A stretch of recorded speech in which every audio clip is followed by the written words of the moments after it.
Bonsoir Aitana. Tu es toute seule? Non, mes parents sont dans la salle. Et qu'est-ce qu'ils font tes parents? Ma mère vole au-dessus des nuages, mon père a la tête dans la lune et mon frère est fan de Star Wars. En fait, tu es la seule de la famille à avoir un peu les pieds sur terre. Tu sais que l'homme est allé sur la Lune il y a 50 ans? Oui, et je n'étais pas encore née. Et est-ce que tu aurais envie d'y aller? Non, ça donne mal au cœur. Je préfère y aller en musique. Eh bien, allons-y en musique.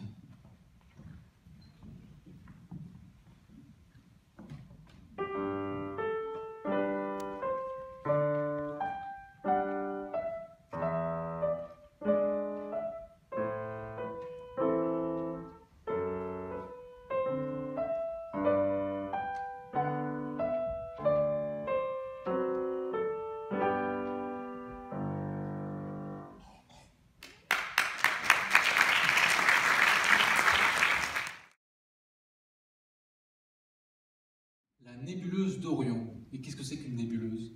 Une nébuleuse, c'est un grand nuage de gaz et de poussière où naissent les étoiles. Ah bon, parce que les étoiles naissent maintenant. Oui, et elles meurent aussi, comme nous. Ça, je savais pas. Donc on dirait que cette photo ressemble un peu à une crèche d'étoiles, on pourrait dire. Oui, on appelle ça une pouponnière d'étoiles. Une pouponnière d'étoiles, c'est mignon. Maintenant, il ne nous reste plus qu'à espérer que les bébés étoiles aussi apprécient la musique.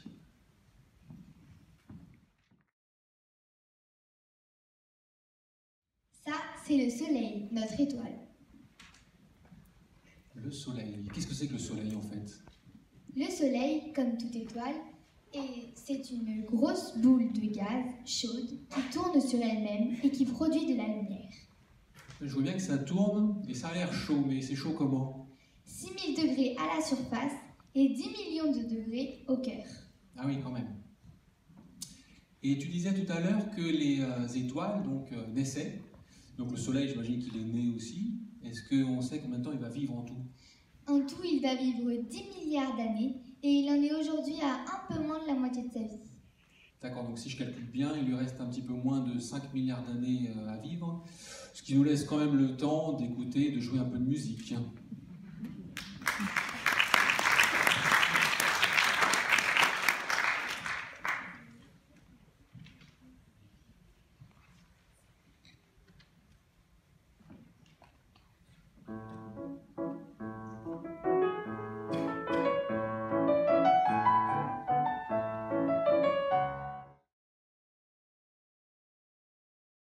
De la supernova du crabe. La supernova du crabe. Et qu'est-ce que c'est qu'une supernova? Une supernova, c'est une étoile qui meurt. Ah oui, c'est vrai, j'avais oublié que les étoiles aussi mouraient. Et comment ça meurt, une étoile? Eh bien, elle explose en expulsant tout le gaz et la poussière qui l'entoure. En fait, ça ressemble à un grand feu d'artifice. C'est un peu inquiétant, non? Oui, mais ne vous inquiétez pas pour le soleil. Il lui reste encore 5 milliards d'années à vivre et vous ne serez plus là pour voir ce fabuleux feu d'artifice. Ah oui, j'avais oublié ce détail. En fait, ce que je trouve dommage, c'est que les étoiles meurent dans un silence total. Alors c'est vrai que dans l'espace, personne ne vous entend crier. Mais le silence éternel de ces espaces infinis m'effraie.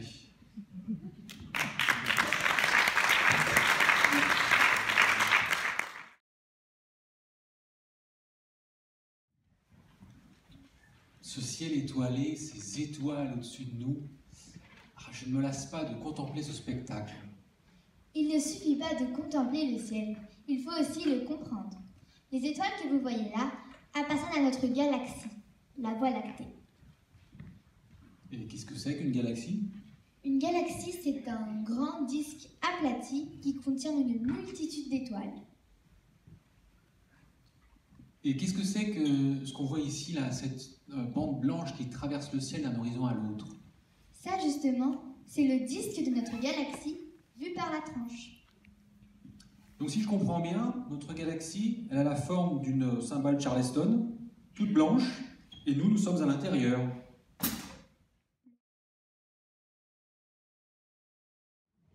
La Terre et la Lune tournent autour du Soleil. Le Soleil, avec toutes les autres étoiles, forme la galaxie qui s'appelle la Voie lactée. Et qu'est-ce qu'il y a autour de notre galaxie?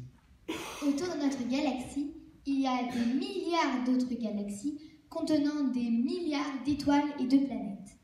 Donc tout ce qu'on voit là sur cette image, chaque point, c'est une galaxie. Oui, et le point au milieu, c'est notre galaxie, la Voie lactée. On s'en rapproche, c'est chez nous. Ah bah c'est pratique, comme ça on saura comment rentrer chez nous ce soir. Est-ce qu'on sait si nous sommes seuls dans l'univers? Pas encore, mais on a découvert plus de 4000 exoplanètes. 4000 exo quoi? Exoplanètes. Et c'est quoi une exoplanète? C'est une planète tournant autour d'une étoile autre que le Soleil. Et est-ce qu'on y a vu des extraterrestres sur ces exoplanètes? Pas encore, mais s'ils existent, on est sûr qu'ils jouent eux aussi de la musique dans leur exo-conservatoire.